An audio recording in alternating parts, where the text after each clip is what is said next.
Welcome to another episode of The Brand Called You, a podcast and video show which brings you leadership lessons, knowledge, and experience from hundreds of successful individuals from around the world.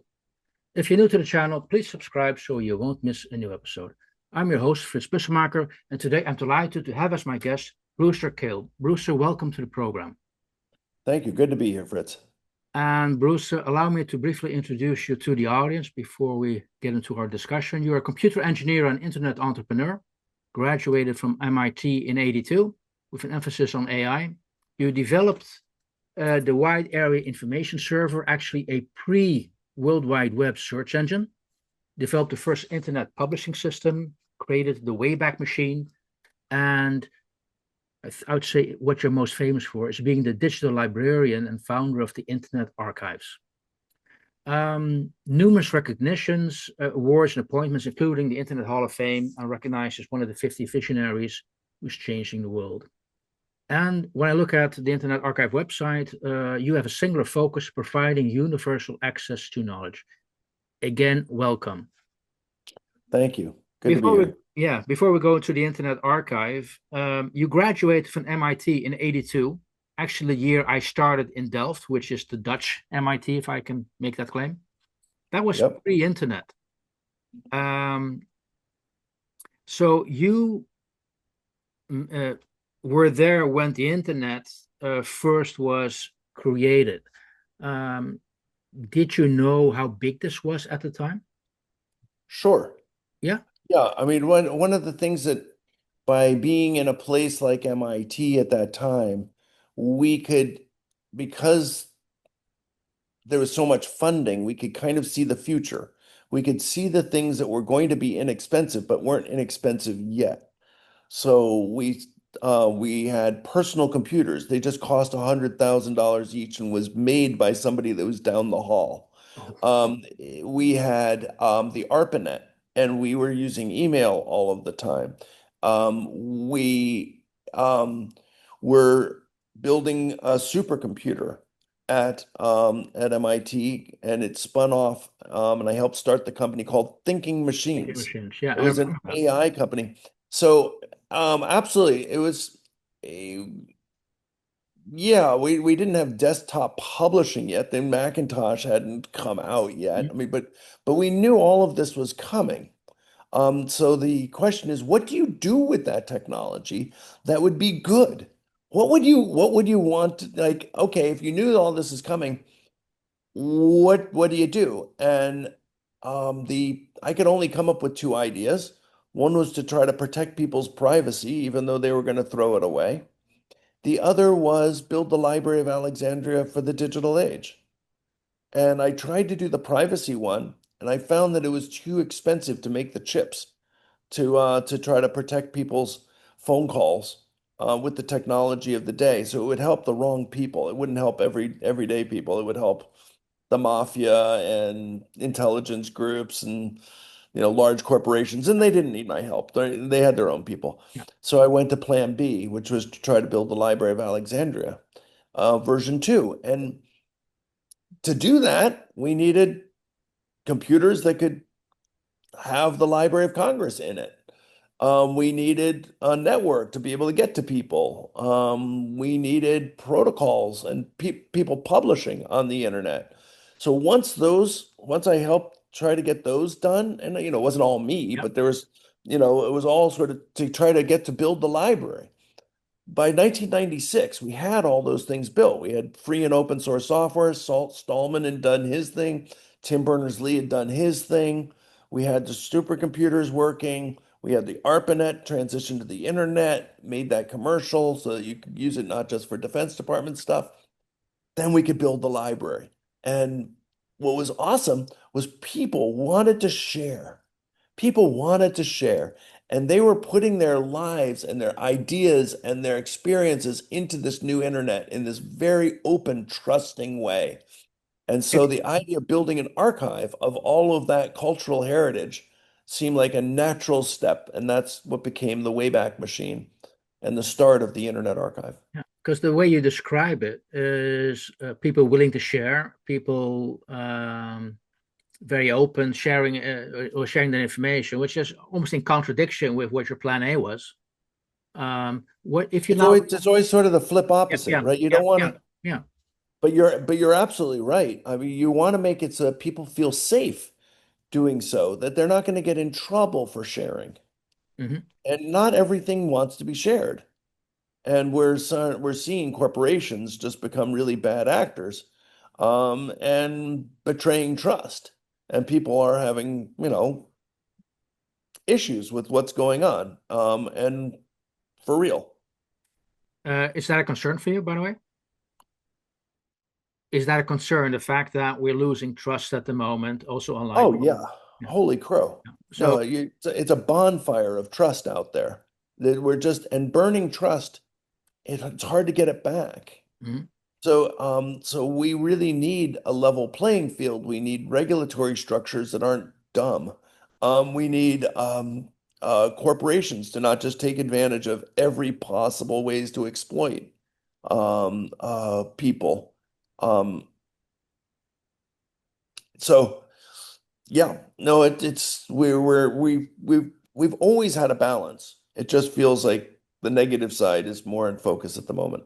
Now you started off at MIT. I'm just assuming with, or maybe I'm not going to assume, but with American or English available information.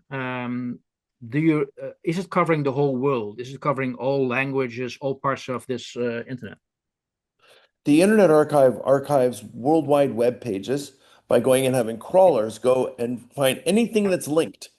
And basically, Yeah, we try very hard to get the news from around the world, the websites that are important, that are referred to, government websites, important corporate websites, but also everyday yeah, people, the lives that they're sharing. So one thing we do is we fix the links in Wikipedia. So we're almost to 25 million fixed broken links. yeah, We're about to hit a milestone that I think is just fantastic.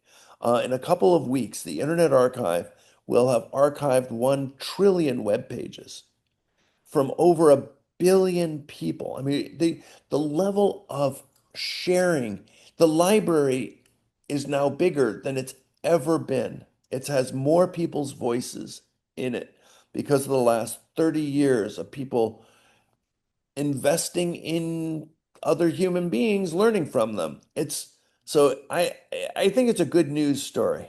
it is a good news. So at the same time, I remember, I mean, about 15, almost 20 years ago, I created a website. And so would I be able to find my website in your archive? So go to Yeah, web.archive.org. It's free. yeah, It's a nonprofit. There's no cost. And type in the URL.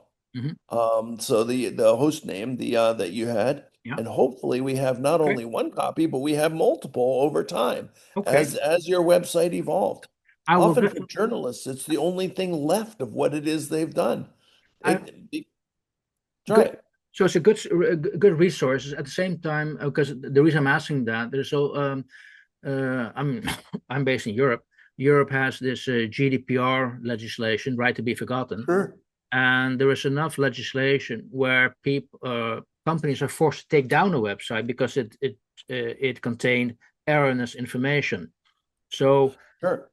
how do you deal with people taking down websites? Oh yeah, well, if you didn't want your website up, then you Yeah, write to info@archive.org okay. and we take it down.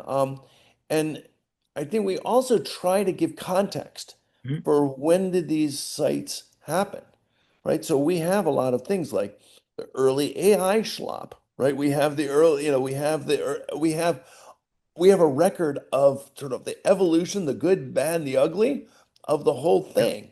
And there's certainly parts of the web collection that people don't want surfaced because, it refers to a spouse they no longer have yeah, or something. yeah. And I'm just and there's also this phenomenon called the dark web. Is that archived? Um, so there's a couple of things that people refer to as dark web. There's the web that is sometimes called the deep web, Mhm. which is things that are in databases. So they don't really have to get to links. Yeah, So when we archive like the US government websites, a lot of them are in that kind of deep web. Then there's also people talk about the dark web, which is the things that, they're trying to just be below the radar. Um, and we don't tend to archive that very much. good. Okay. Now, I was just wondering if you can keep up with the current data explosion taking place, because I read on your website, the Internet Archive, you're preserving 99 petabytes of data. I was just wondering, first of all, can you visualize how much data that is? It's just a tremendous number of zeros. It's really hard to kind of know. So peta comes after terabyte. Yeah. So, you know, you know what a Yeah. terabyte looks like. You probably have it in your laptop. So a petabyte is 1,000 times that.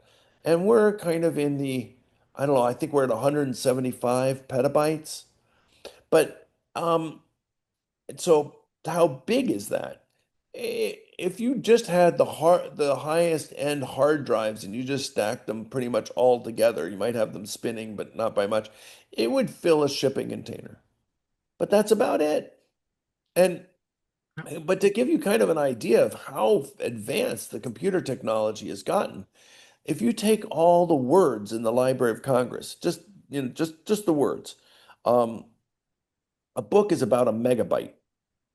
And the Library of Congress is approximately 28 million books.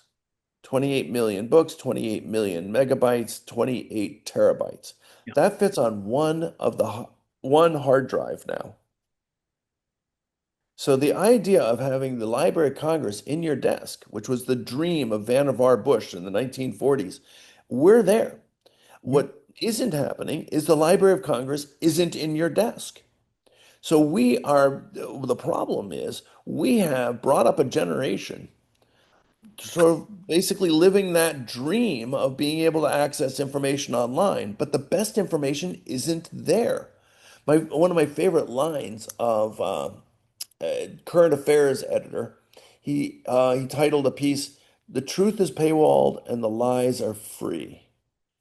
That we basically taken and not given to the next generation a library that's as good as the one that I grew up in.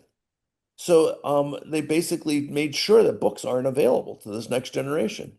So there's people are confused of whether the Holocaust happened, and it's not because people are dumb. They're looking around at the information that's available to them, and it's a mess. So we're not standing on the shoulders of giants because the best we know is not available to this next generation.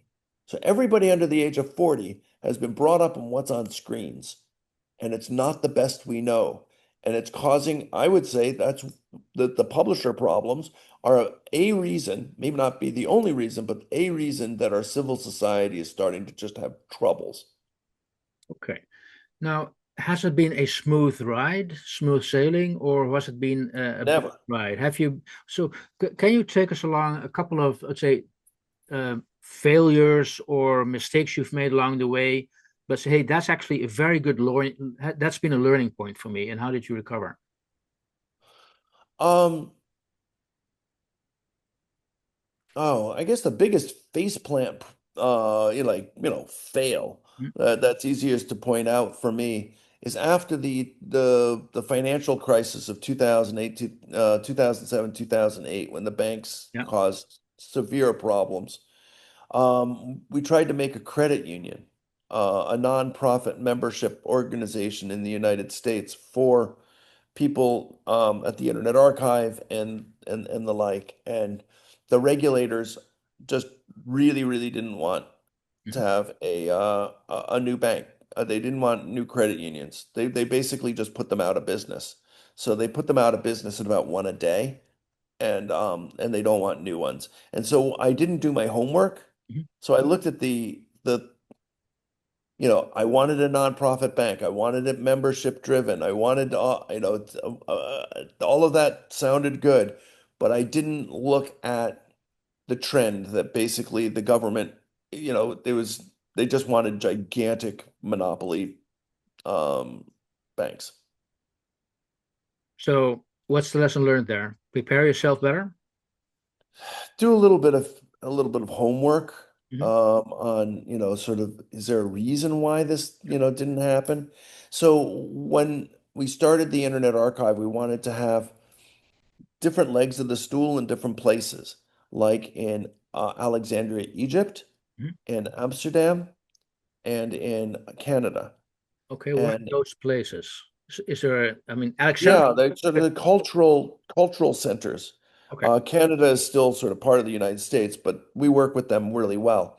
Um, and it's not the United States, so that's helpful. Mhm. But when we went to Europe and started building this thing up, um, Europe never had a search engine. The publishers wouldn't allow it. They never had user contributed content. The publishers wouldn't allow it. They never had social media. The publishers wouldn't allow it. So there's the Europe kind of sat out the dot-com boom. Yeah. And at least in that case, I sort of detected that early, right? That they're basically, it wasn't safe for venture capitalists to go and invest in Europe because the legal infrastructure was too shaky to go and do entrepreneurship there. So um, we're giving it another run right now to try to see if Europe is going to basically try to deal with some of the geopolitical changes that are going on and the AI opportunity, or are they going to sit it out again? Yeah. And I it's it's unclear. Yeah. So I think going and looking at what the regulatory framework is what you're trying to do going to be supported? And the Internet Archive in the United States and the whole dot-com boom, whether it was search engines, all of that was supported by, Clinton and Gore back in the day. You had people like Vint Cerf working and successfully getting the internet protocols, free and open source software, all happened in the United States, but it didn't happen everywhere around the world. And the question is you should ask is why? And it's often not just, oh, well, there's nobody smart in Europe. It's like, no, that's not the problem at all. People are smart enough. Building on to that, are you also considering looking at Asia as a next place to go to?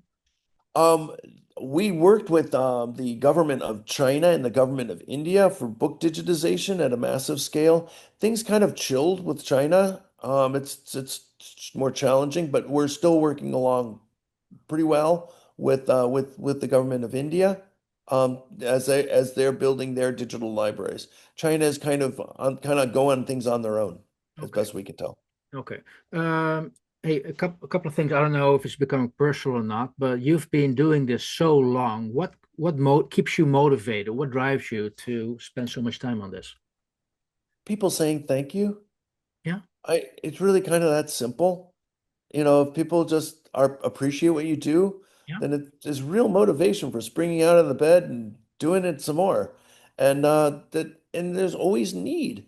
That when we started this whole internet thing, or much less the Internet Archive or crawling the web or whatever, people called us crazy. It was either impossible or not worth doing. And I think people now understand that this is where a lot of our cultural heritage is. And so people have say, yes, you're the only one that has my old website. You're the one that allowed me to see these out of print books. You're the one that allowed me to go and explore this or be able to post my own music so that I put it on a few different of these platforms over time and they all go out of business. But my recordings of my band are still up on the Internet Archive. That's what gets me going. And is it also for those people that you do it? Because who did you build it for initially? Has that changed over time? I'd say it's the Wikipedia generation. It's the people that want to know answers, Mhm. but it's not necessarily the powerful. We're not here to serve the powerful. We're here to be a public library, and trying to make it so that it's available to not just people that get into Yale or Harvard or Princeton, but to anybody. So can we go and make it so that anybody curious enough to want to have access can have access to anything ever published? Yeah. And we knew even back in 1980 that the technology was going to be able to support that. What I didn't realize is the pushback we would get from large scale organizations, some of which didn't exist at that time because they weren't allowed to because of antitrust. But because there hasn't been much antitrust, they've become basically large scale monopoly structures. And so I definitely got some things wrong. I didn't predict things correctly. But I look back at some of the other dreamers of that time, Ted Nelson or Vannevar Bush, very smart people, and they didn't see the late 20th century unregulated growth of corporations. Yeah. The other dreamers. So you qualify yourself as a dreamer in this case? Oh yeah. I mean, why not? I Yeah. mean, let's aspire to using our soul Yeah. life to go off and do something, Yeah. I don't know, Well, worth doing. not many people can have a dream like you had at the time and then create something like the Internet Archive. So that is quite an exceptional dream to have and realize. Well, that's just not me. I mean, there's Yeah. hundreds and hundreds of people. And by going and sharing your dream, people will help you. Yeah. So the idea of being secretive or going and having a secret sauce or, like being in stealth mode, all of those Silicon Valley sort of thing, Yeah. I found to be exactly the wrong things. If you're not talking to a lot of people that will give you critical feedback on your idea, you're going to go down the wrong path. And so I find that more sharing has helped me much more than hurt. I like that.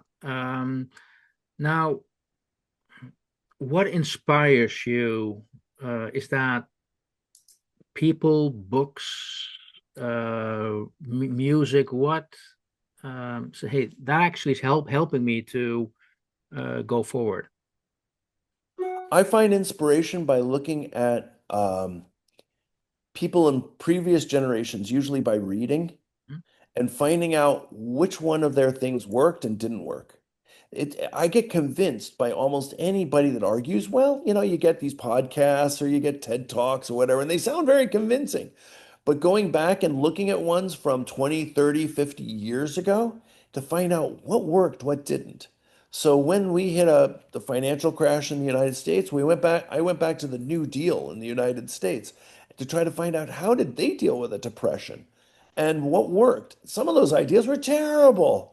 America First and all of that. The anti-immigrants things that caught on during that period, those were terrible. But there were some positive ways of trying to rethink housing and banking structures and da da da. I found that to be very inspiring.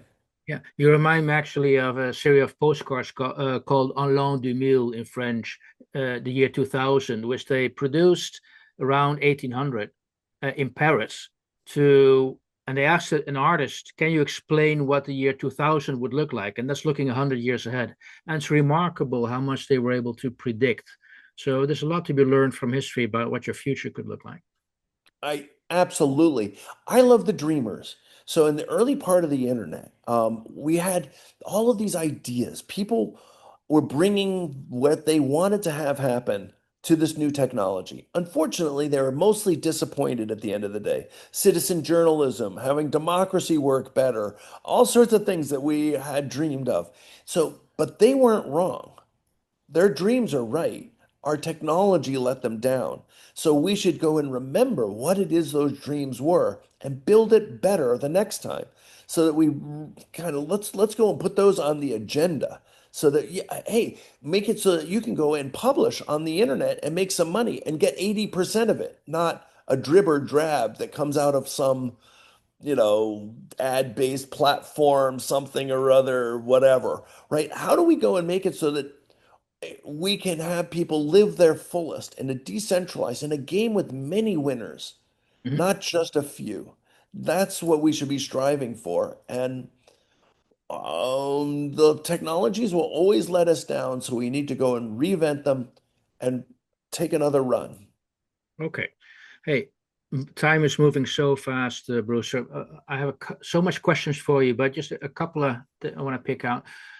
When you describe the Internet Archive, I immediately think of UNESCO's World Heritage.